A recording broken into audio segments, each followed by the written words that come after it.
on either side, about halfway up, on each of the petals, all the way around. Take your bud,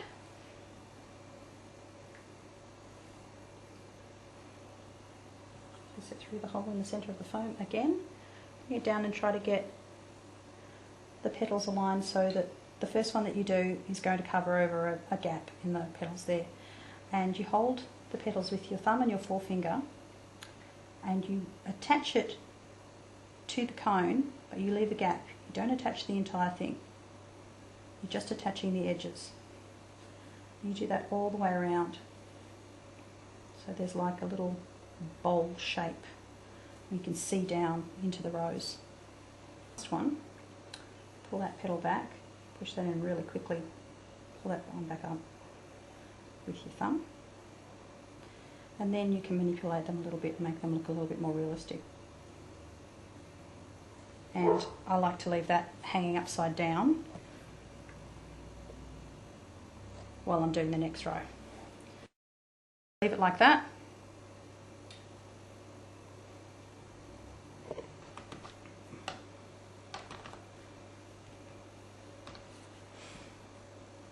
And the edges.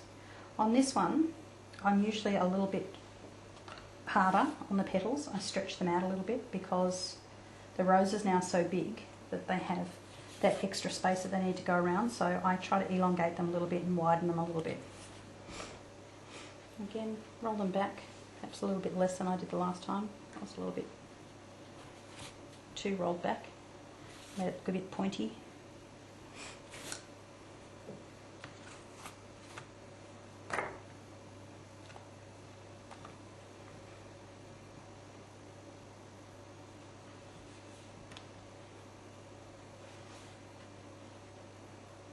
Just really gently doing that.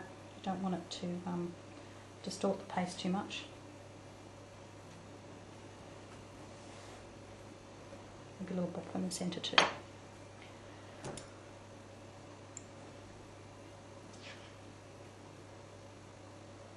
Again, glue on half, just halfway up the sides of each petal. Take your rose. You can use much smaller amount of wire on these two. I tend to use long wires because they're easier to fold over and hang off the flower boards, but some people find it easier to use a shorter wire. Again, do the same thing as you did last time. Try and find in between the petals and attach. Now, it's quite soft, so you'll have to be quite gentle. And just your thumb and your forefinger, you're not attaching the entire surface area of the petal, you're just attaching the sides where the glue is, all the way around on the last one. And if you can't get it to go under the first one, don't worry about it. It doesn't really make that much of a difference. Play with the petals a little bit, hang it upside down, and that is a full rose. Like I said, you can continue to manipulate the petals. You can even continue to manipulate them for a couple of hours after you've made it. I like to let them set up for a little while and then come back to it and move them around. So we're going to do another row of petals on this. I think the one that everyone was asking me about, which was on a birthday cake that I did a few months ago, had maybe 2 extra rows of petals on top of that. It was 4 inches 10 centimetres in diameter. It was a really massive one, but I was trying to make a single rose cover almost an 8-inch cake, so I was lazy, just making one rose. So this time we're going back to the individual cutters, because to use this again on there, you'd barely see the petals. They'd now be stuck out here somewhere, so you can use as many as you like. You don't have to use 5, but I think 5 or 7 is best.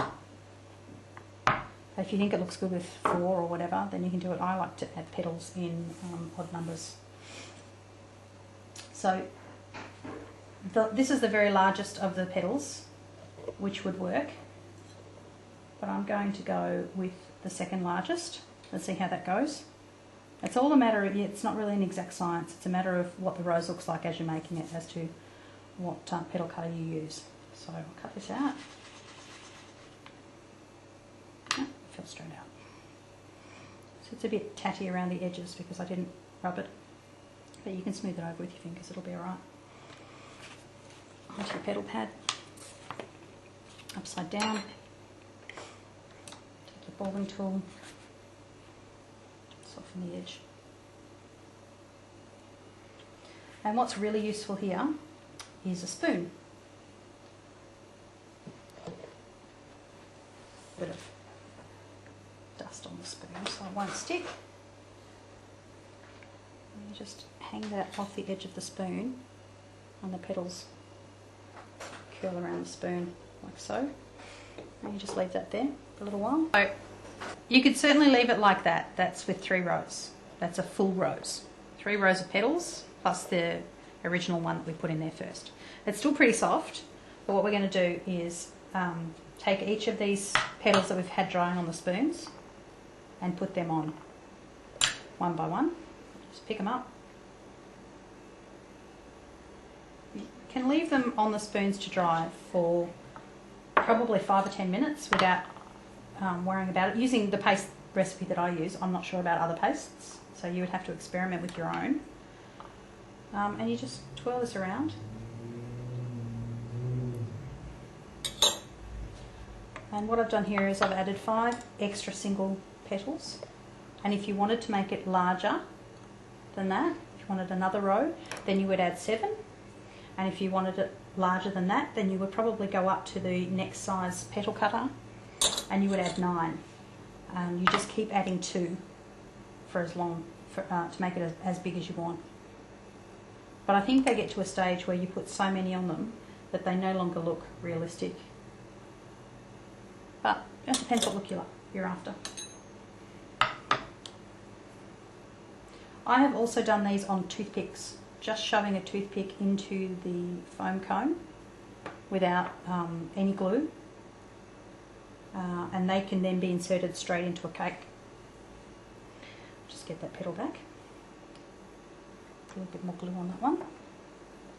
On a toothpick they can be inserted straight into a cake because it's considered food safe, whereas if you're using them on a wire they have to go into a rose cone or a straw or something like that so that the wire doesn't actually make contact with the cake.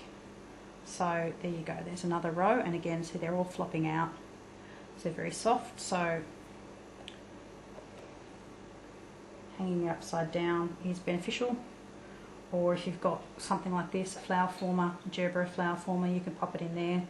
I'm going to let it hang for a little while, and then I'll pop it into the gerbera former to open it up a little bit.